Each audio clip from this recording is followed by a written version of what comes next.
श्री गुरुमूर्तये नमिदं श्री दक्षिणामूर्तये।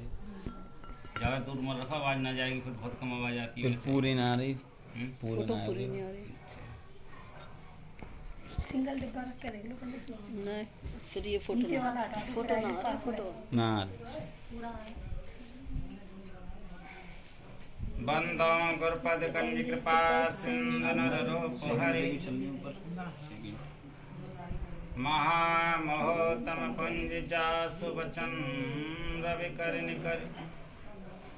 मेरा मुझ में कुछ नहीं, जो कुछ है सब तो तेरा, तुझको सौंपते क्या लागेगा मोर। प्रेम से बोलिए श्री सद्गुरु महाराज की जय। सत्संग प्रेमी माताएं तथा बहनों एवं धर्म प्रेमी सज्जन वृंद,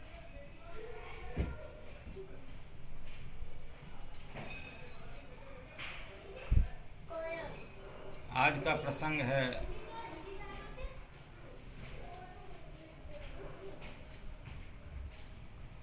सो परित्र दुख पाबहि सिर धन धन पछताएं। कालें कर्में ईश्वरें मिथ्या दोष लगे।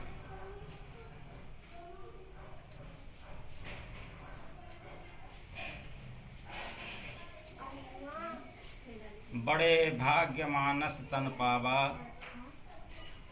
सौर दुर्लभ सद ग्रंथन गावा। हम लोगों को मन से शरीर मिला, माताएं बहनों को भी शरीर मिला। हमको मिला भगवान की भक्ति के लिए, देश की भक्ति के लिए, माता पिता की भक्ति के लिए, गुरुजनों की भक्ति के लिए, धर्म की रक्षा के लिए। धर्म रक्षित रक्षता। और माताओं को शरीर मिला सद्ज्ञान के लिए, पतिव्रत धर्म के लिए, गुरु सेवा के लिए। गुरु सेवा सब सेवाओं से बड़ी सेवा मानी गई है। वैसे पतिव्रत धर्म भी कम ऊंचा नहीं है।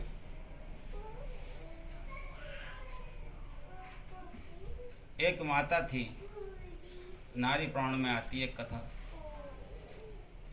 क्योंकि माता को कथा इसलिए सुनानी पड़ रही है, माताओं की संख्या अधिक है। हानि से कह दो आ जाएंगे। पुरुषों की संख्या सिर्फ 2 ही है। नारी प्राण में एक कथा आती है।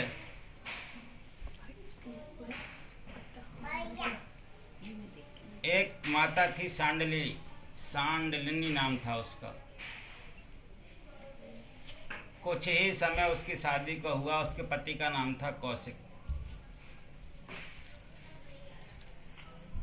उस कर्म के कारण भगवान कृष्ण ने गीता में कहा है, अवश्यमेव भोक्तव्यम कृतम कर्म शुभाशुभम न क्षेत्र कर्म जन्म कोट सतेरपि।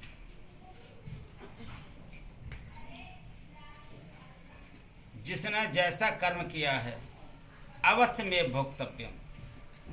जैसे एक गाय के लिए 1000 गाय खड़ी हों, 1000 गांव में एक किसी गाय के बछड़े के लिए आप कुछ दूर ले जा करके छोड़ दीजिए, और जब उस बछड़े को आप छोड़ेंगे, शांत बैठ जाओ कुछ देर के लिए, उस बछड़े को आप छोड़ेंगे तो वो बछड़ा वहीं रुकेगा जो माँ का गाय का बच्चा है, जहाँ उसकी माँ खड़ी होगी। इसी तरह से हे माताओं, हमने जो कर्म अपने जीवन में किया है, हम तीनों लोकों में कहीं भी हमारी आत्मा पहुंच जाए, चाहे वैकुंठ में पहुंच जाएं, चाहे स्वर्ग में पहुंच जाएं, चाहे मृत्यु लोक में आ जाएं, चाहे मोक्ष लोक में, चाहे नरक लोक में, चाहे पाताल लोक में, कहीं भी हमारी आत्मा होंगी, हमारा कर्म वहीं पहुंच जाएगा। हमारे पहुंचने की देर होगी कि हमारा कर्म हमको ढूंढ लेगा। भगवान कृष्ण ने कहा था गीता में, अवश्यमेव भोक्तव्यम कृतम कर्म शुभाशुभम न चेते कर्म जन्म कोटि सतिर। लेकिन माताओं का तेज बहुत अधिक माना गया है पुरुषों की अपेक्षा।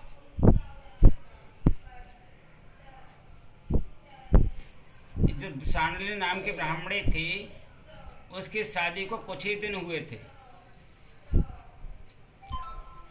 ये इस विषय पर बता रहा हूं कि बड़े भाग्यमान स्तन पाव, कि हम क्या कर सकते हैं और क्या नहीं कर सकते मनुष्य शरीर पाकर, और एक पशु शरीर पाकर के हम क्या कर सकते हैं, एक देव शरीर पाकर के हम क्या कर सकते हैं। इस बात से आपको अनुमान मिल जाएगा। उसका ब्राह्मण देवता जो पति था, उसको कुष्ठ रोग हो गया। कुष्ठ रोग दो प्रकार का होता है, एक शरीर श्वेत होने लगता है, सफ़ेद सफ़ेद दिखलाई देता है, और एक शरीर में गलाव पैदा हो जाता है, अंदर से हड्डियाँ गलने लगती हैं और पीप जिसको बोलते हैं। इस बच्चे को शांत कर लो, ये लाइव चल रही है।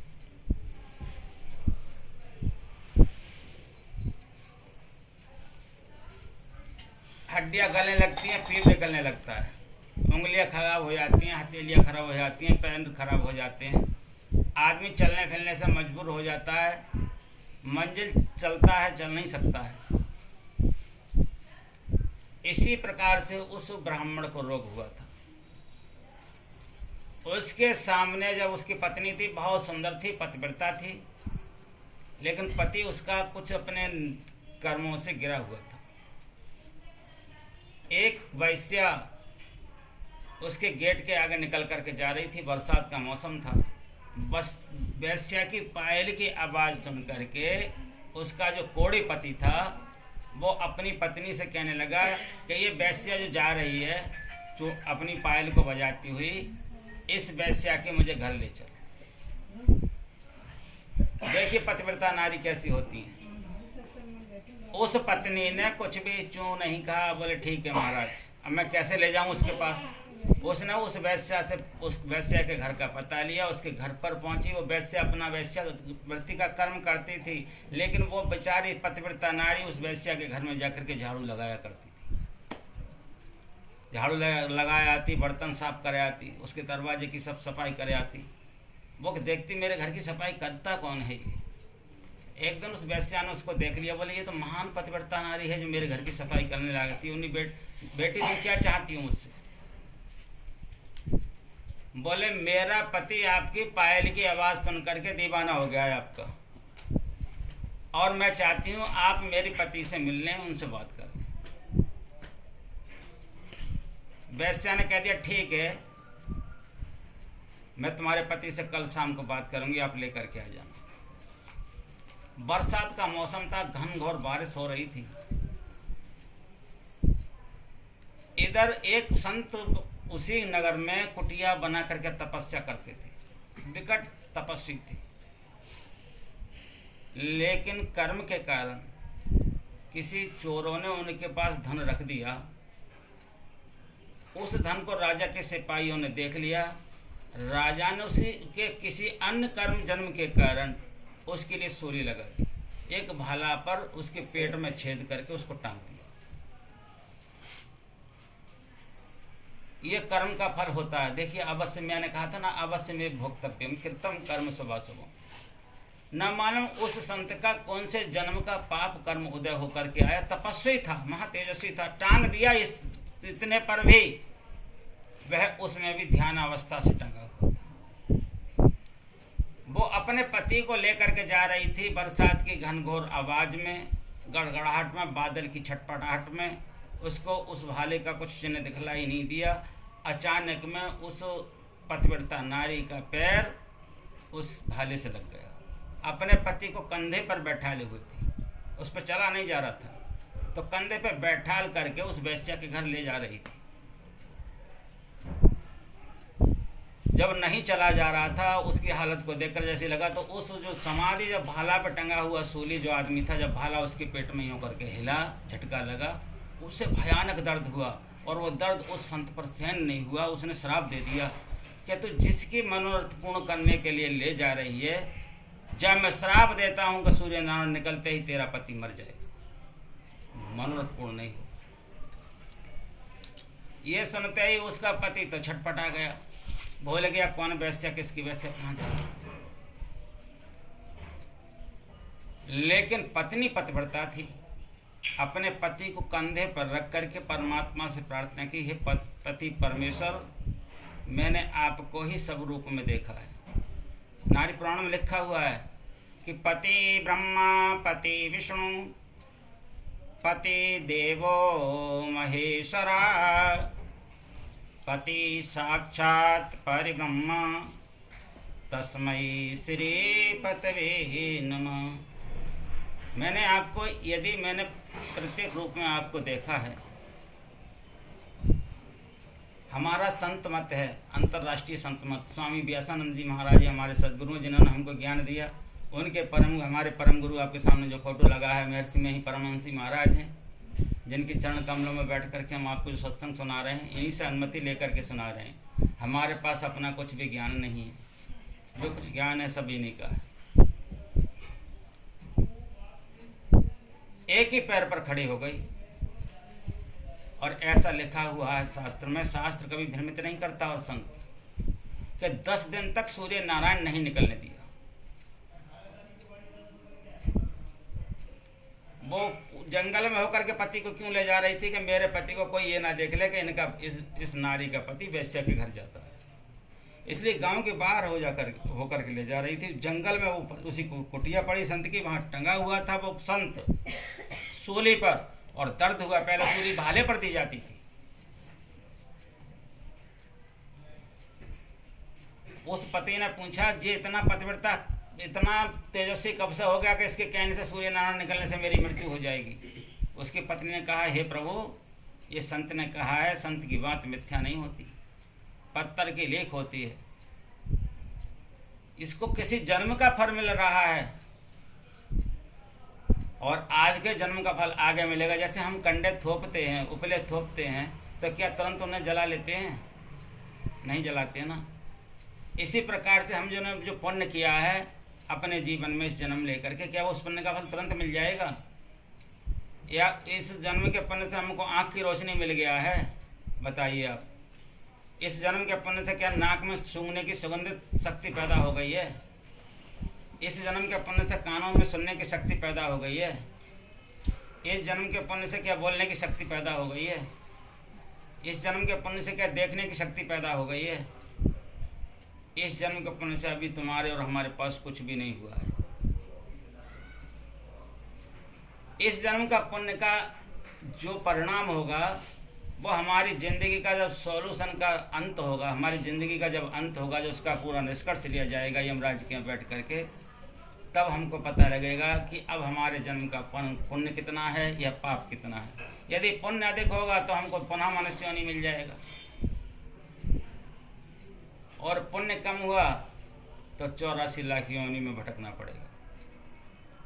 और अंडज पिंडज उसमें जब सभी बताया था हमारे आचार्य जी ने, सब योनियों में भटकना पड़ता है। सबसे छोटा नरक बताया गया है गरुड़ पुराण में 50,000 वर्ष का, नहीं तो 2.25 वर्ष निकल जाते हैं प्राणी को भटकते भटकते। तब कहीं आत्मा पर परमात्मा की कृपा हो, किसी संत महापुरुष की कृपा हो, तो मनुष्य शरीर मिलता है। इन सब बातों को देख कर के गोस्वामी तुलसीदास जी को लिखना पड़ गया कि बड़े भाग्य मानस तन पावा, सुर दुर्लभ सद ग्रंथन गावा। यानी बड़े भाग्य हमारे हुए हैं, न मालूम परमात्मा कितने हम पर प्रसन्न हो। इनकी प्रसन्नता की कोई सीमा नहीं है। जो हमको मनुष्य शरीर मिल गया है, उसी उद्देश्य के कारण उस पतिव्रता नारी ने अपने पतिव्रत धर्म मनुष्य शरीर प्राप्त करने का फल संसार को दिखलाना चाहा। एक पैर पर खड़ी हो गई, 10 दिन तक सूर्य नारायण नहीं निकलने दिया। सूर्य से कहा जाओ निकलो, ब्रह्मा विष्णु वैष्णव बोले हमारी ताकत नहीं है महाराज, हम तो जाते ही भस्म हो जाएंगे, तुम ही चले जाओ। ब्रह्मा से निवेदन किया सभी देवताओं ने, महाराज आप तो सृष्टि के रचयिता हो, तुमने तो उसकी भी रचना की है, तुम ही चले जाओ।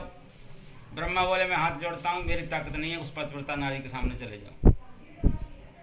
भगवान विष्णु से कहा तुम तो संसार का पालन करते हो, आश्वासन दे देना, तुम ही चले जाओ उस पतिव्रता नारी के सामने। भगवान विष्णु ने भी हाथ जोड़ लिए और 3 परिक्रमा दी उन देवताओं की, महाराज मुझे क्षमा करो, मेरी ताकत नहीं है उस नारी के सामने जाने।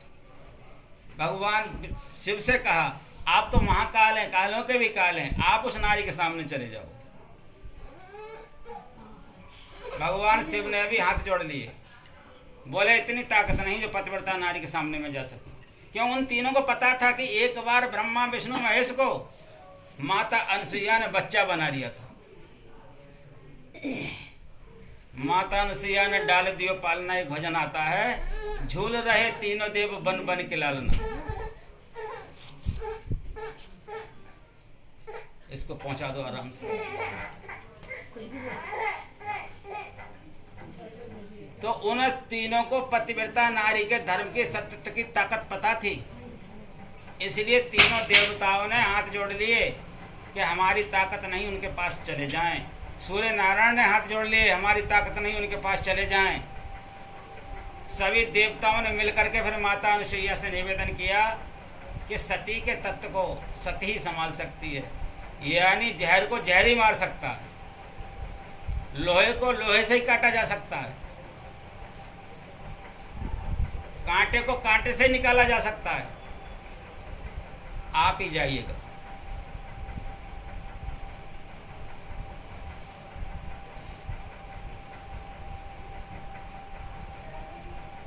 माता अनुसुईया उस मां सांडलिनी के पास आती हैं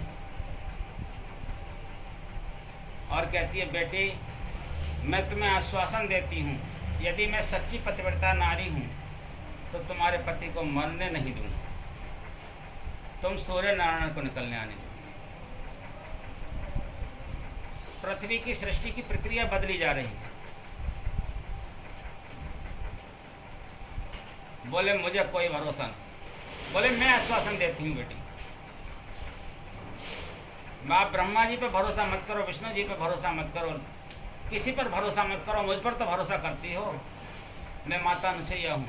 बोले आप माँ अनुसुईया हैं कि हाँ, कि तो आप पर भरोसा करते। उन्होंने अपना दूसरा पैर जैसे नीचा रखा, सूर्य नारायण निकला, उनका पति मूर्छित होकर कर जमीन पर गिरने लगा। जैसे वो गिरने को हुआ, उससे विधवा होने से पहले ही माता अनुसुईया ने अपनी कन की उंगली को काटा और उसके ऊपर छींटा लगा दिया। बोले ये पतिव्रत का धर्म यदि सत्य है, मेरा सत्य संचय खून हुआ तपस्या का, तो ये इस बेटी का पति मरे नहीं, जिंदा हो। तुरंत ही वह सुरक्षित हो गया, उठ करके खड़ा हो गया, उसका कोढ़ जाता रहा, उसके शरीर का तेज चमक गया।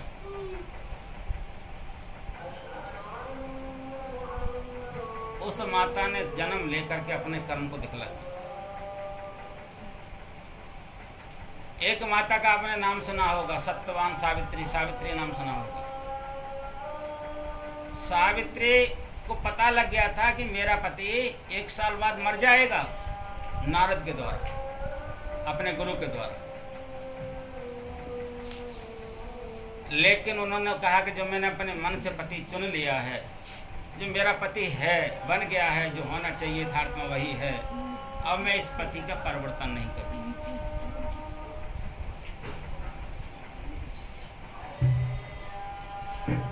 पति जैसा भी हो, लंगड़ा हो, लूला हो, अंधा हो, बहरा हो, काना हो, खुतरा हो, काल कलूटा, व्यंग लूटा हो, जैसा भी जिसका पति हो, उसे अपने पति को निभाना चाहिए।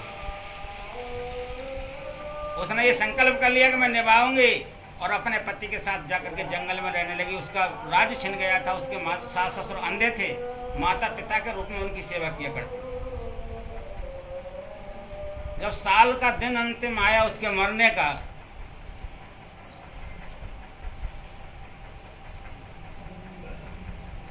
तब उसने कहा पतिदेव मेरे को एक सेवा का मौका आप दें। बोले क्या? कि आज मैं आपके साथ सेवारत होना चाहता हूँ। बोले मैं अनुमति नहीं दे सकता। अपनी माता से और अपने पिताजी से अनुमति लो। माता पिता पहले सास ससुर को कहते थे, पहले बहू के लिए बेटी के रूप में ही देखा करते थे। अब तो पता नहीं बहू को क्या क्या देखते हैं और सास को बहू क्या क्या देखती हैं। घर में 10 दिन आए नहीं होते कि विरोध पैदा हो जाता है। 1 साल हो ही नहीं होते तब तक न्यारो साझो होना शुरू हो जाते, एक दूसरे की बुराई शुरू कर देती है। पहले की माता भी थी। आज बड़ी असमंजस से बुद्धि कितनी छोटी होती चली जा रही है। जब तुम्हारा पति परमेश्वर हो सकता है तो माता उसकी जिसने जिस पति को पैदा किया वो परमेश्वर ही नहीं हो सकती? वो भी परमेश्वर ही हो सकती है, उसकी भी पूजा करनी चाहिए। क्या जो तुम्हारा पति परमेश्वर है उसका पिता तुम्हारे लिए पूज्य नहीं हो सकता? वो भी पूज्य हो सकता। लेकिन आज की माताओं का पता नहीं चलता। शादी होकर के तो बाद में आती, घर में फिर भी आराम से रहती होंगी, लेकिन विवाह होने के बाद में ऐसी एक्टिंग से जाकर के मैके में ससुराल में रहती है कि सब भौचक के रह जाती है। ये पता नहीं कौन सी एक्टिंग से रह रही है। मैं तो इस बात की समझ में नहीं आता। वैसे पति को कहती हैं अंग्रेजी में हस्बैंड, और हमारे उसमें हस्बैंड का मतलब क्या है? हंस के बजा दो इसका बैंड। सही लॉजिक।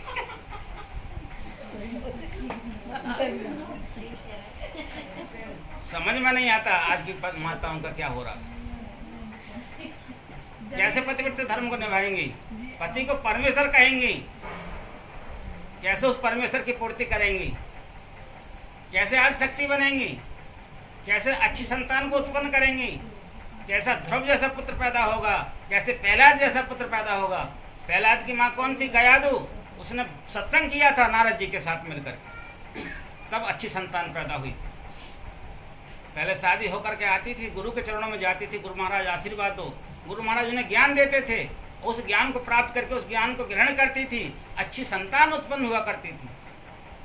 आजकल जब शादी होती तो पिकनिक मनाने जाती हैं, रात के 12 बजे टीवी देखती हैं। पहले रामायण सुनती थी, भागवत देखती थी। देश को नरक की तरफ ले जा रही हैं आज की माता। अफसोस है इस बात।